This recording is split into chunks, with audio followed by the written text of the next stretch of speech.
The resolution passed mostly along party lines, with 4 Republicans and 1 independent joining the Democrats. The 4-page Democratic resolution said the House, quote, strongly condemns President Donald Trump's racist comments that have legitimized and increased fear and hatred of new Americans and people of color.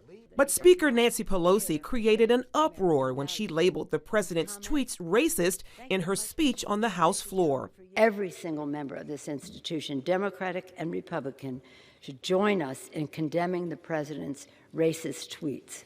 To do anything less would be a shocking rejection of our values and a shameful abdication of our oath of office to protect the American people. Republicans objected, and her statement was ruled a violation of House rules. The president worked hard to prevent deflections by Republicans, and most stood with him. Minority Leader Kevin McCarthy said the tweets weren't racist and argued the Democrats are playing politics. I believe this is about ideology.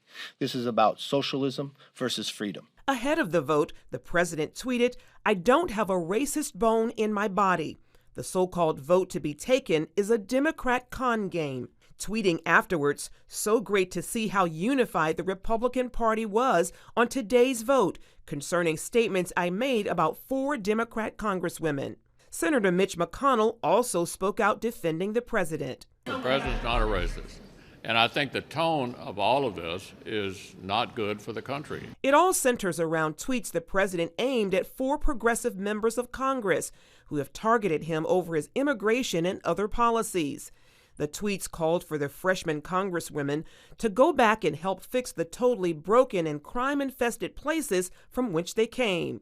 The targets, 4 minority progressive congresswomen, all outspoken critics of the president. Representative Alexandria Ocasio-Cortez has called detention centers at the U.S. border concentration camps. Representatives Ilhan Omar and Rashida Tlaib have called for the president to be impeached. Omar's critical tweets of Israel and lawmakers who support the Jewish state triggered a House resolution condemning racism earlier this year. After the vote, Texas Representative Al Green introduced articles of impeachment against the president, possibly forcing a vote this week on whether to begin proceedings to remove the president from office. Charlene Aaron, CBN News.